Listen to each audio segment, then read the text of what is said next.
Smith. I am an ER technician at Allegiance Health, and I also work here at Cambridge Township Fire as a firefighter and EMT. So today I'm going to talk to you about the importance of hands-only CPR.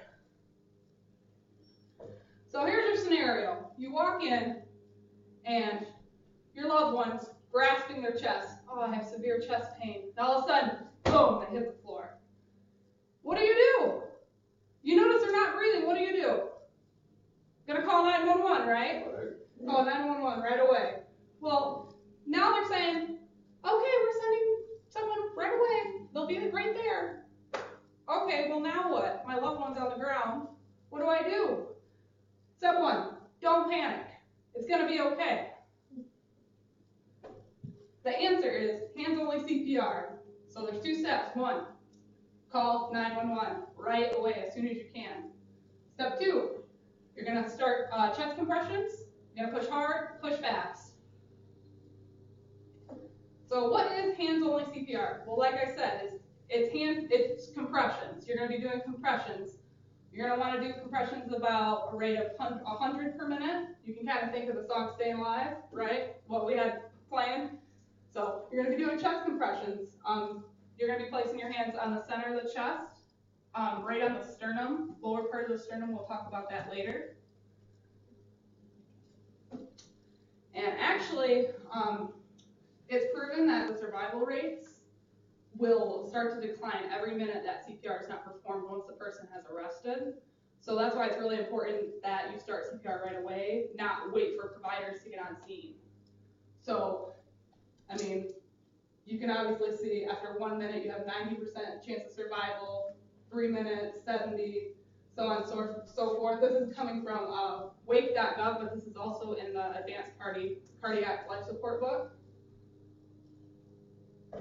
So why is it important? Like, ew, I don't want to crack my loved one's ribs. I'm not all about that. That's kind of squeamish. Well, you're actually saving their life.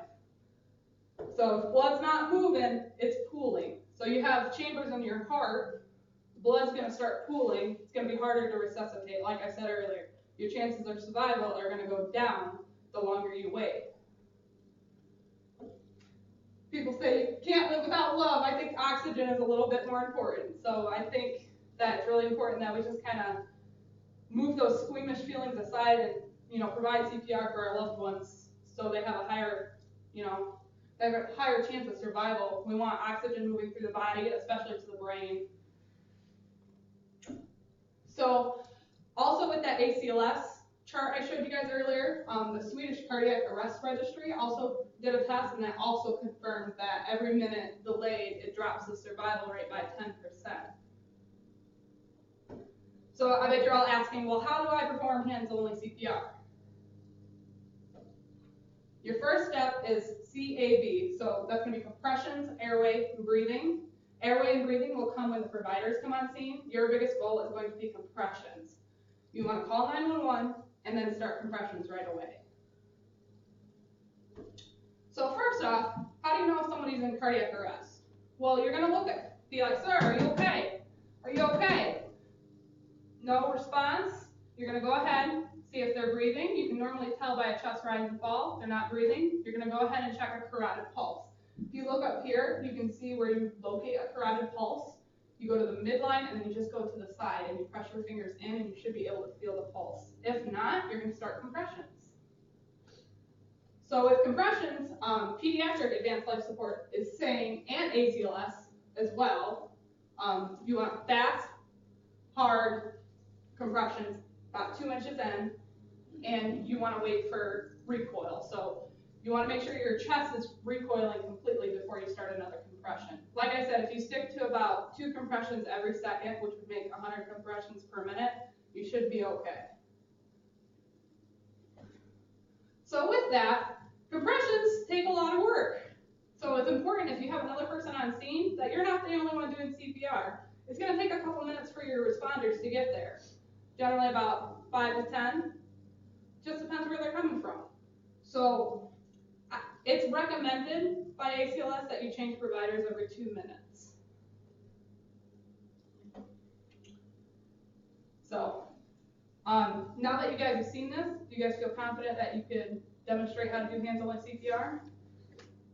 TJ, why don't you come up and show us how to do hands-only CPR? Sure. Okay. Come on up. Okay, so this is your grandma laying on the floor. She's not breathing. It's obvious she's not breathing. What do you do next? I want to see if she's awake. Okay, go ahead. Can you hear me? She can't hear you. So then you said I should check for a pulse. Yes, check for a pulse. Here. Yep. And I'm not feeling anything. Okay, so we're going to go ahead and call 911. Okay. All right, they say providers are on the way. Now what? We should start CPR. Okay, where are you going to place your hands for that? You said lower sternum in the center, so that would put me about right there. Yep. And go ahead and demonstrate a couple compressions for me. All right. It's about 2 inches. That looks good. And the rate's about 100, so these are good compressions. Thank you, TJ. Sure. All right, so in conclusion, you guys can all be heroes. You just got to go out there and do it. Don't be squeamish. This is really important for your loved ones' lives. Do you have any questions? What about breathing? Do I have to breathe? Okay, for hands-only CPR, you do not breathe for the patient. You do compressions until EMS providers come on scene, and then they'll take over the airway from you.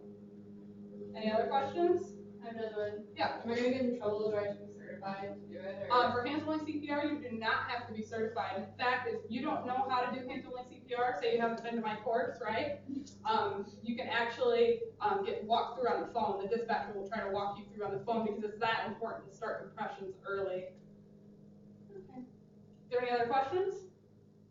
Perfect. Thank you, guys.